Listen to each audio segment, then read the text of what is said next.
1990년 정도 전에 유대 땅 한 광야에서 한 사람이 외치는 소리가 들려왔습니다. 400여 년 만에 들려온 목소리입니다.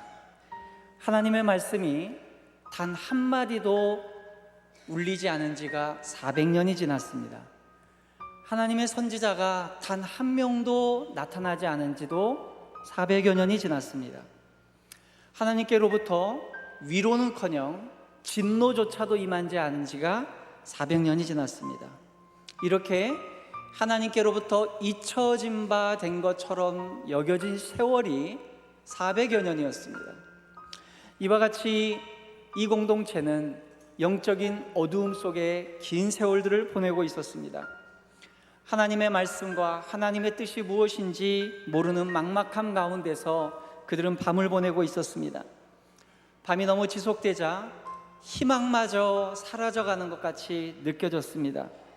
오히려 모든 것들은 다 잠들어 버린 것처럼 느껴집니다.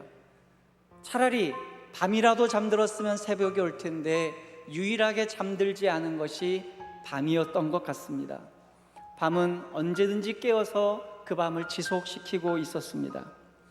그렇게 영적인 분별력을 모두 상실했던 그 시간, 다시는 올지 않을 것 같은 그 새벽을 기다리고 있던 그 절망의 공동체에게 침묵을 깨고 한마디의 외침이 들려왔습니다. 회개하라, 천국이 가까이 왔느니라.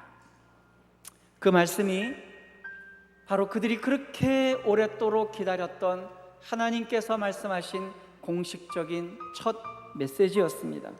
새벽을 깨우는 메시지였습니다. 굉장히 짧고 간결한 말씀이었습니다. 긴 설명도 없습니다. 지식적인 유희도 없습니다. 또 많은 변증도 없습니다. 풍부한 해석도 없습니다. 그저 회개하라, 천국이 가까이 왔느니라. 이 짧은 한마디가 새벽을 깨우는 소리로 울려 퍼졌습니다. 왜 회개였을까요? 400여 년 동안 하나님의 말씀을 그리워하던 그 공동체에게 수많은 주제 중에 왜 하필이면 회개였냐는 겁니다. 우리가 통상적으로 회개하면 떠오르는 이미지가 있습니다. 그것은 무엇인가 하면 내 죄가 정죄당하고 또 그것들을 고백하고 자백하고 눈물을 흘리고 후회하고 슬퍼하고 탄식하고 절망하고 그리고 다시 그렇게 살지 않겠노라고 반성하는 그러한 메커니즘을 가는 것, 그런 과정을 겪는 게 회개입니다.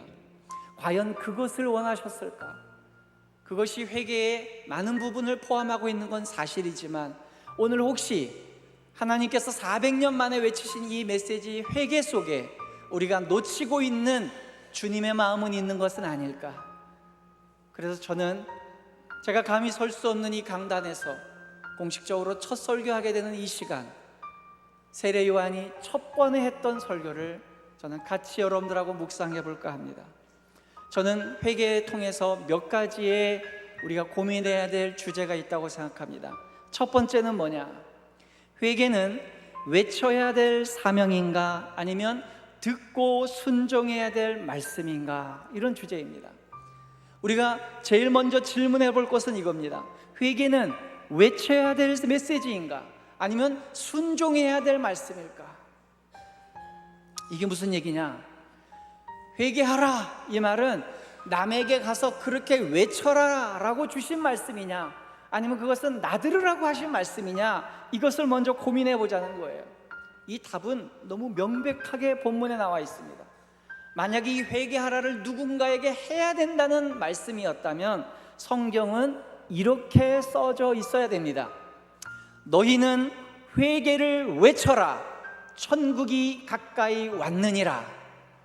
만약에 이렇게 쓰여 있다면, 천국이 가까이 왔으니까 너희는 회개를 외쳐라, 이렇게 성경이 쓰여 있다면 우리는 나가서 회개를 외쳐야 됩니다. 죄로 관철되고 어둠이 지배하고 있는 이 세상에 나가서 회개하라, 천국이 왔다 라고 우리는 외쳐야 됩니다. 성경은 그렇게 안 쓰여 있어요. 회개하라, 천국이 가까이 왔느니라. 이 얘기 무슨 얘기냐? 회개는 내가 하는 겁니다. 남이 하는 게 아니라 회개는 내가 하는 겁니다. 회개는 남을 향한 것이 아닙니다. 회개는 나를 향한 것입니다. 우리 믿음의 고백으로 한번 같이 해봅시다. 회개는 내가 하는 것입니다. 그렇습니다. 그렇다면 이 회개는 누구를 위한 것이냐는 거예요. 하는 건 내가 한다면 과연 누구를 위해서 회개하냐?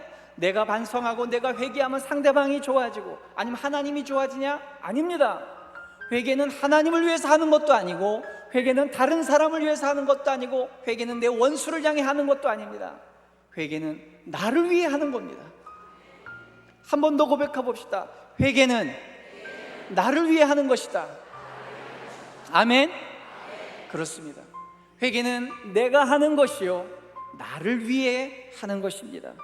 이와 같이 오늘 본문에서 외치는 이 회개는 그 방향성과 관심의 대상이 나 자신을 향해 있습니다.